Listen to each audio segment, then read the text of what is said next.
As you've no doubt heard, the state of Florida has just suffered a major storm. Hurricane Ian ravaged a significant part of the state. Unfortunately for me, where I live in South Florida, it didn't really have much of an effect. Some minor gusts of wind, lots of rain, but nothing more than that. But other parts of the state, particularly on the west coast, Fort Myers, it was catastrophic. Now I don't want to belabor the analogy too much, but we've seen something similar happen across global financial markets and the monetary system during this year. We've seen two hurricane level storms hit commodities, bond curves, stocks, obviously the US dollar exchange value. And we're starting to get all those warning signs, those unfamiliar, queasy warning signs that maybe a third storm is upon us. Not just in Britain, the pound and gilt markets, but also US dollar money market signals that are telling us buckle up, prepare, bundle up, batten down the hatches, whatever you got to do, because something's going on here. And it's something that we've seen before. Now, I'm Jeff. This is Eurodollar University. Today, we're going to talk about money warnings, deflationary outbreaks, things like that. We're going to use measures such as SOFR. We're going to go into Tbills, as well as inflation expectations and a few other things along the way. But let's start with a little bit of review of this year so far. Now, you might remember February and March. A lot happened during that period of time, of course. Late February, Russian forces invaded Ukraine, sending oil prices shockingly high, up into 120 some dollars a barrel. Gasoline prices worldwide, food prices have skyrocketed. Essentially, an oil price shock. But we also saw, even before all that happened, maybe markets understood what was going to happen or what was going to take place in the Ukrainian theater, or maybe it was unrelated. But for whatever reasons, late February, we started to see warning signs, and even before then, in terms of just background economic condition. At the time, everybody thought the economy was doing really well. In fact, too well. It was in need of cooling down because it was so red hot and inflationary when Eurodollar futures curves going back to December of 2021 had inverted. Swap spreads began to compress when they should have been decompressing, especially for a rate hike regime. So even before we got to February or March of this year, there were already some really serious warning signs, but they hadn't really gotten that far, which is not all unusual in the process of deflationary outbreaks. But then February and March, for whatever specific reasons, there were a lot of them at that time, we saw things just get chaotic, disorderly. Because, that's what you would expect to see when oil prices go up, the economy gets shaken, curves are already in rough shape to begin with. And so we saw, treasury bills. There was an enormous bid for treasury bills, way over and above what their quote-unquote should have been, given where other alternative money market rates, including the Federal Reserve's programs for something like the reverse repo, there was just way too much demand for especially treasury bills, which, as we know, pristine collateral. Pristine collateral meaning that's why there was the demand for these instruments, because the market was short of the best quality collateral, because we can infer from that, or what we can infer from that, is that other lower quality forms of collateral were not being accepted on the same terms as they had before, hurting more and more of the marketplace into the best of the best of the best. Therefore, treasury bill prices skyrocketed, which means treasury bill yields fell. And because they fell so far below the reverse repo, the only conclusion you can draw is that it must be collateral, because why else would you invest in something like a 4-week treasury bill that yields you so much less than you could get completely risk-free at the Federal Reserve's overnight reverse repo program, which is, oh, by the way, collateralized by U.S. Treasury securities. So the only reason you would ever buy a treasury bill that yields so much less than something like reverse repo, if you can't get into reverse repo, there are other alternatives, of course, which we'll get into in a minute, but really it's because of the collateral. But the 4-week treasury bill and the 8-week treasury bill, to a certain extent too, these were not the only rates that were so far below their federal funds equivalents and other alternative equivalents. We actually started to see SOFR rates, SOFR, the Fed's amalgamation that's supposed to replace LIBOR, which that's another topic I've gotten into before. But by and large, SOFR is a repo rate, GC repo rate. So it's tied to real world transactions in the repo market. And you say to yourself, why would repo rates start to fall? In fact, SOFR rate actually fell below the reverse repo rate, which most people shrug off as either, well, that's some friction, not everybody's eligible, not everybody signed up for the RRP program, or more commonly you hear, well, there's just too much money. But there's another reason repo rates would fall. And we saw this in 2007 and 2008. Repo rates were not falling because there was an overabundance of bank reserves. The bank reserves didn't happen until after Lehman. Yet repo rates were weak or low. Weak, probably not the right term. They were low from 2007 into 2008, persistently low. And the reason is because if you have more cash lenders, then you have borrowers with acceptable collateral that the cash lenders will lend on, then the cash lenders are forced to lend to a smaller and smaller pool of borrowers. And if you have a smaller and smaller pool of borrowers, what do you have to do? It looks like there's too much money, but in actuality there are too few borrowers because the borrowers don't have the right collateral. And the reason they don't have the right collateral is because yesterday or the day before, they were using lower quality instruments, probably in a transformation leg before going into the repo market, that have suddenly been revalued, haircuts readjusted. They can't use the lower quality stuff anymore, which means they're being pushed and shoved out of the repo market. So you have cash lenders who also are becoming more fickle, only choosing the best quality of collateral. If you've got cash and you've got to lend it somewhere, you lower the return that you're willing to accept on your cash because you're only willing to lend to a smaller segment of the market that has collateral. So repo rates can fall because there aren't enough borrowers with the right collateral. So as we saw T-bill rates fall and T-bill yields fall rates, and T-bill prices skyrocketed in this February into March window, we also saw, say that 5 times fast, saw SOFR. We saw SOFR drop below the RRP. Again, most people dismissed it, too much money, or that's frictions, but it was coincident to the negative spread in T-bill rates, which suggested, as I say, collateral. And that wasn't the only thing. We saw all sorts of things then happen across March, including our first whiff of inversion in the U.S. Treasury yield curve, which happened a couple weeks later. So we had a storm erupt, a deflationary hurricane hit the marketplace in late February, whose damage lasted into March and even into the end of April. This all then repeated. Of course, that's the way markets go. There's ebbs and flows, there's fluctuation. As I always say, nothing ever goes in a straight line. So there was a period in between, an interim. You had April and May where things maybe seemed to get a little bit better. The economy maybe was questionable, but not yet really showing signs of recession or slowdown or things like that. And then you get into May and really the beginning of June, and we started to see it all over again. We started to see these same warnings creep in. Treasury bill yields too low compared to where they should be given rate hikes, and RRP acting as it's supposed to as a floor. We also saw GC repo rates, SOFR rates start to soften a little bit, and so these negative spreads to RRP indicating, on the one hand, directly Treasury bill rates, lack of collateral. On the other hand, SOFR rates, not enough borrowers with collateral. So you got the warning signs that a second deflationary hurricane was erupting, and of course it did.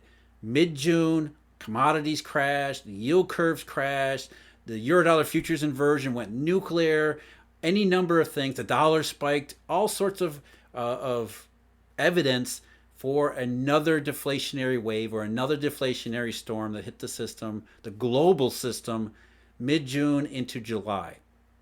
Now here we are in September, late September. We've already seen some of the symptoms of something going on. Of course, we've been talking about the UK, British pound, other currencies, CNY, the Indian rupee breaking below its floor, all sorts of other sort of things around the edges. But Not directly, or at least not in the mainstream consciousness, not directly US dollar problems. Although in the last few days, the last week or so, yeah, we've seen the same warning signs. They've happened again. They've popped up again. Treasury bill rates, ridiculously low. What was it? The day before yesterday, so that would have been Wednesday. Today is the 30th, so Wednesday the 28th. The 4-week Treasury bill was down to 263. And RRP, as you recall, is 305. That's an enormous spread. That's an enormous premium being paid for the best quality collateral. Enormous. That's a bad sign. The 4-week bill was 278 yesterday. It's again down a little bit today. So way below RRP. Massive shortfall of collateral. And guess what? Same thing in SOFR. The SOFR rate the last couple days, so Wednesday and then Tuesday, Wednesday, had been 2.98%. Again, RRP is 305. So that's 7 basis points below RRP. Now, could that be too much money? Well, the Fed is doing QT. They're cutting back. Bank reserves are falling. Where is this too much money stuff coming from? It's not. It's lack of collateral. There's the cash lenders that are in repo are having a difficult time finding sufficient borrowers with the right collateral that they'll accept on the terms that they'll accept, which means the cash lenders are accepting lower and lower and lower returns to lend to fewer and fewer borrowers. And today, or yesterday, excuse me, which was the 29th, now we have to consider, we're getting into quarter end. There's always window dressing involved. But still, with the SOFR rate at 298 on Wednesday, and then Thursday the 29th, the SOFR rate dropped 2 more basis points to 296. So 9 basis points below RRP. End of quarter is always a little illiquid anyway, but you put all of these things together, it suggests what I said before, the outlines of maybe a third deflationary outbreak, a third hurricane warning heading into the fourth quarter of 2022. And that's not all. We've got more. In addition to SOFR and T-bill rates, we also saw credit spreads rise precipitously when in 2 distinct periods.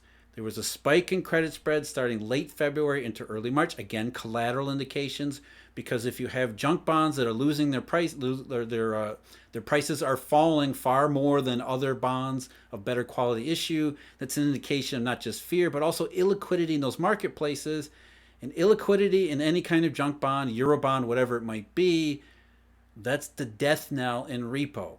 Repo counterparties only care about the liquidity characteristics of the collateral they accept.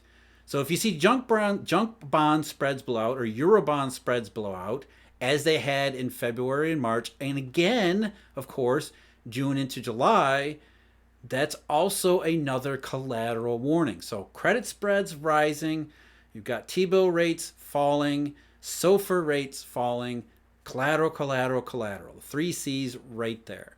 And that's what we saw in in September, up until before late September. Credit spreads, which had come way down in August and started rising again. They haven't spiked, but that's sort of the indications that we're getting over the last couple of days that maybe we'll see a spike in credit spreads heading into October.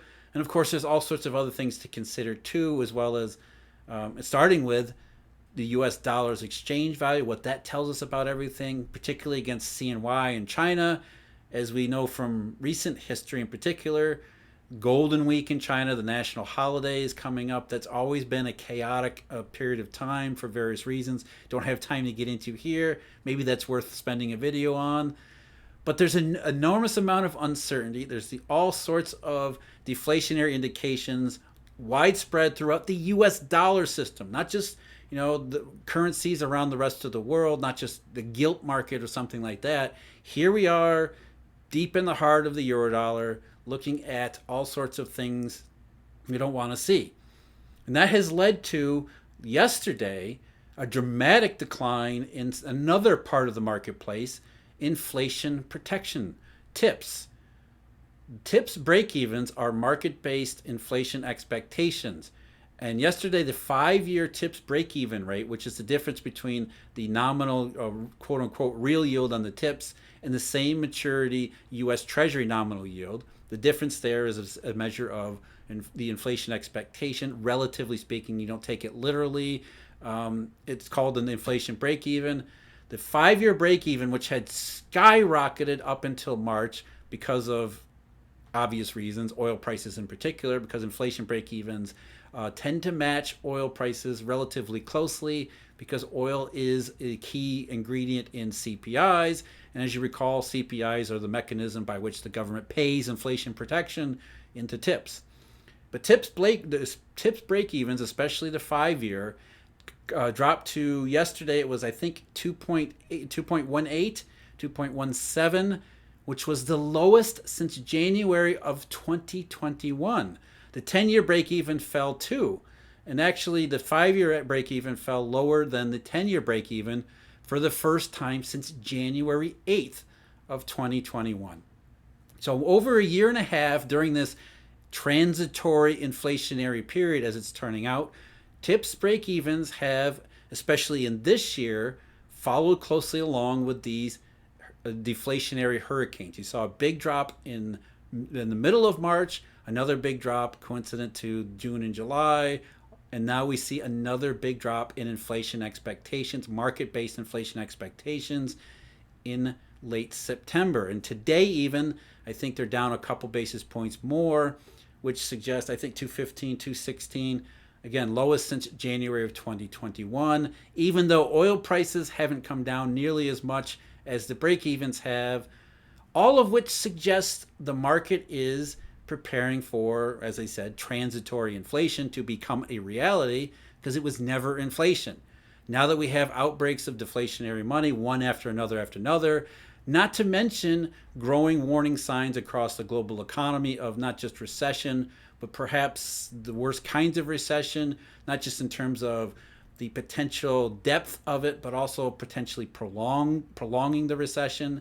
So lots of bad economic scenarios, deflationary money, all sorts of negative warning signs in the Eurodollar system. It adds up to possibly the third hurricane of this Eurodollar season. That's probably not the right way to end it. But as I said in my last video a couple days ago, the Eurodollar is behind everything, behind all of this, the spike in the US dollar exchange value, because it's not about the US dollar's exchange value. It's what's making the US dollar exchange value go up, which is these deflationary storms. The US dollar, the Eurodollar, which is really the global reserve standard, like the famous character Heisenberg from Breaking Bad. You think he's a mild-mannered middle school teacher, meek, mild, whatever, who's got terminal cancer, his days are numbered, which may be true.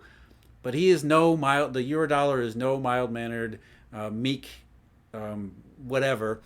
The Eurodollar is Heisenberg wreaking havoc behind the scenes. Not always behind the scenes. Sometimes we can detect his handiwork. And we see it right now vividly. Treasury bills, credit spreads, SOFR, collateral. It's all right there again. So thank you for watching. Thank you as always to our members. For those who are watching and are interested in some of the details behind these measures, these numbers, go to Markets Insider Pro. Much of this information is taken from either the daily briefings or the deep dives there. Those are now, subscriptions are now available. They're on sale. They're two separate products. The daily briefing is a bundle you get with obviously my daily briefing, but also Stephen Van Meter's Momentum Timer Pro and Tracy Schuchart's weekly oil and gas report. And then the deep dives where we get into the really nitty gritty of the Eurodollar system, some of the macro focus, macro consequences from it. That's available also through Markets Insider Pro. You can go there to find your way to the subscription. But those things are separate, as are memberships to Eurodollar University. And I can't thank our members enough. You'll see them at the end of the credits. And with that, take care. I'll see you again next time.